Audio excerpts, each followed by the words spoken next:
Welcome, welcome, welcome, welcome, welcome. My name's Michelle. You're in Pilates with Michelle. And today I'm going to walk through a few observations when teaching planks and hopefully make some cues that you can take with you and bring in your own classes or in your own practice of planks. So a question I got a while ago from an instructor was, how do I get into a side plank? She rarely teaches them because she was unsure of how to get someone into that side plank position. Now, there's a lot of different ways to get into it, but I will say that for the most part, the most direct way is just right out of a regular plank, right? Not to make that sound silly, but seriously, if you watch people come out of a side plank, they like to dump and drop, right? So when we're in that thought process, we may think that we need to come up from the floor into the side plank, which is totally fine. There's a lot of reasons why we may do that. And there's the half kneeling or the kneeling side kick series will actually set you up nicely for going into a side plank. But in all of that, let's go into cueing of the plank and how I cue my planks. And welcome to Heavy Breather. This is Jessie and James, and this is Annie Oakley. And if they get super too much noise happening, I will close the door, but we'll see. So we've got him and she's chewing on a bone. So we'll see. We'll find out. Okay. So in a full plank, what I like to say is that your hands are underneath your shoulders. I know a lot of this is going to sound very rudimentary, things that we all say, hopefully, as we're walking people into their planks. However, these are things I see over the decades or so that I have been teaching the plank, okay? So hands underneath shoulders. And I've got a few of these cues actually even from different other places, like maybe a yoga cue or maybe a cue that I've taken from, say, even teaching in water and having them wall plank, right? So there's a lot of different things that come into this. So on this one, I would spread out my fingers and I would get my shoulders over my wrists. Now, if I'm new to planking, I'm going to have them start actually right here in a quadruped position. So in that quadruped position, I'd start in the cat-cow. Now, I'm always super aware of the fact that I have a slight bit of shift from my right side to my left side. So when I go hands down underneath my shoulders, I almost inevitably can look down once I'm in quadruped and tell that one of my wrists is slightly back from my other one. So I actually want to line them up. So this gives me an opportunity to do that. I can tell, I can see it. I can look down, I can tell that I am not actually even. So it's a great visual of checking out what's happening. Now a little side to side wiggle, creating what I call the Coco Chanel symbol as you make that lateral flexion of the spine. So you take it one way, make a backward C, take it the other way, make it a forward C. Now in this one, I'm not cueing having them look over their shoulders. However, you can absolutely add that, and they've got a nice big view of it, right? All the way down to that heel. I can add in a twist of the leg to the back, and I get a nice view from one side all the way over to the other.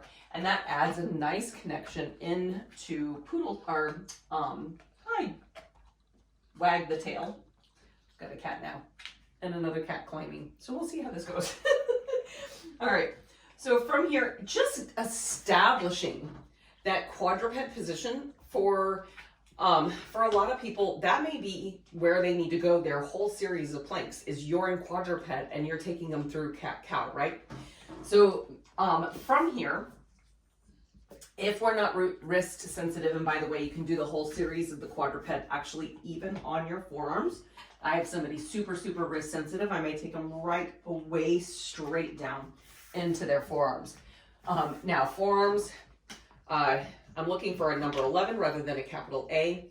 If we think about where we rotate at the shoulder at that point, this is not wrong. It's just different. So if I come in here, think about what happens a lot of times. If I'm in a capital A, what more than likely happens is your head comes under, right? And so I'm looking under my body and I'm on that forearm plank. I'm looking under the body. And then what happens to my spine? Well, I'm not on a forearm plank, but if I were in a forearm plank, right? And then my head would be down. I've got a nice place for my head to go because my hands are cupped. my hands are cupped. It actually gives it a place to be like, oh, that's a great place for my head to rest. Let's go there. So let's get rid of that and give them an option of looking almost like between train tracks, right? Or parallel arms, number 11. Now the elbow should be directly underneath the shoulder. I may need to step back just a wee bit, and I can always tell my left, always kind of further back from my right. And then from there, I may release off, okay? So from your, straight from that quadruped position, I can do that hands, quadruped, step back, I'm in a plank.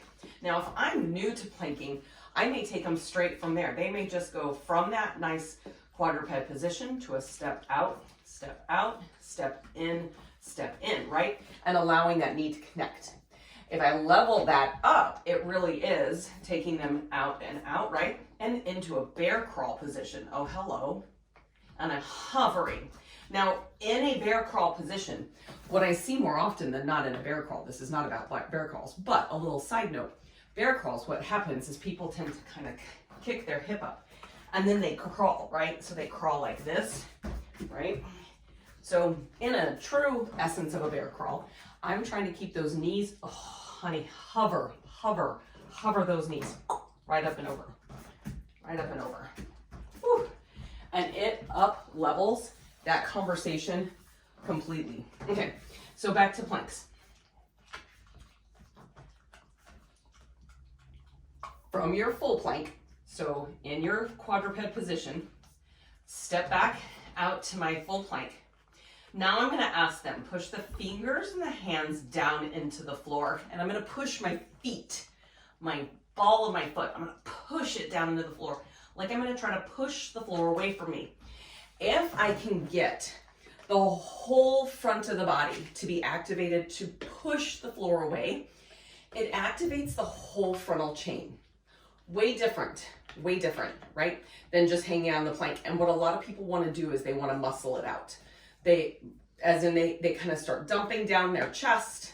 They think it's all a chest exercise, and it's not, it's a full body. But the only way I can get the full body to play is if I actually engage it. Now, how am I going to engage it? Because everything's long. How do I engage anything? Everything's long. So here, push.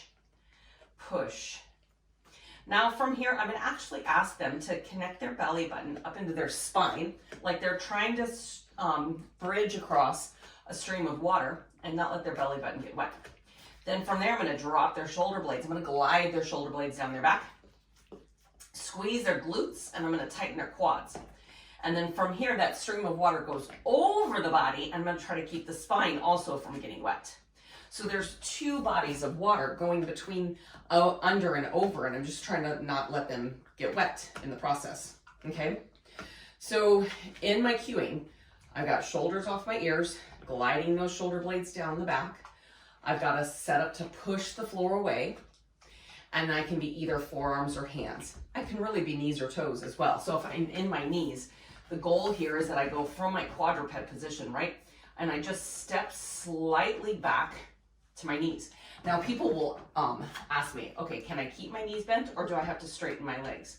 Honestly, one over the other, it's more of a conversation of what can they maintain a nice long looking plank with and what feels the most connected, okay? So if I'm watching them and they're on their knees and they're dropping or they're lifting, I'm gonna try to keep and cue it so that it's a longer spine, right? The lengthening, okay?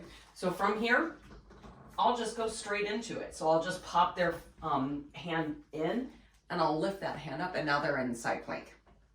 I can drop that knee down for a kickstand and notice how that actually takes me straight into kneeling side kick series, right? So for Pilates instructors, that's where we will go, or we can add to it or we can play with it, but that's a great conversation between those two pieces. Okay, so if I'm in forearms though, I'm gonna try to cut this, get into forearm plank, and then from there I need to give you a little bit of spiel on where this is going. Okay, so forearm plank,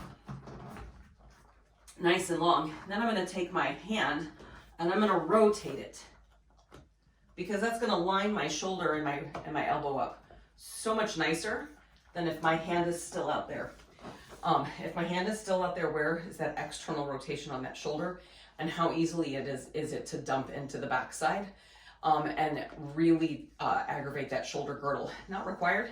Just bring it in and it locks into your lats a little bit deeper, because now you have a pull. You can pull that elbow kind of towards you. Out here, it's a little, you can do it, but there's now a little bit more of a essence of triangular unease in the top of that shoulder, okay? So I'm gonna try to keep this as concise as I can. So forearm plank, I'm gonna turn that hand and I'm gonna rotate. Then from there in a side plank, I'm thinking about the undercarriage. So I wanna think about as if I had a sling going on underneath that rib cage and pulling that rib cage up to the ceiling, okay? So hand to hand or forearm, and I'm around them in side plank. Now I'm gonna push the hand away, so I'm pushing into the floor. I'm pushing the feet into the floor. A lot of times we wanna kind of glide those feet out away from us and we don't think about their connection. Push the feet into the floor and then slightly almost lift the hip up a wee bit, and then take that oblique area, sling it up to the ceiling. Eyes can look where you're comfortable, but I want a long head for 3, 2, 1. Now, I'll go either knee down and then roll it around, or I'll come right back, reset, knees down, hips back, ease out. So, lots of options from there, right? I have many variations of the plank that I can play with in any of those situations.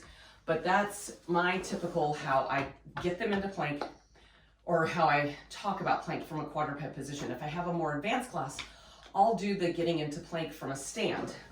So I'll use that roll down feature of the spine. So we'll be standing.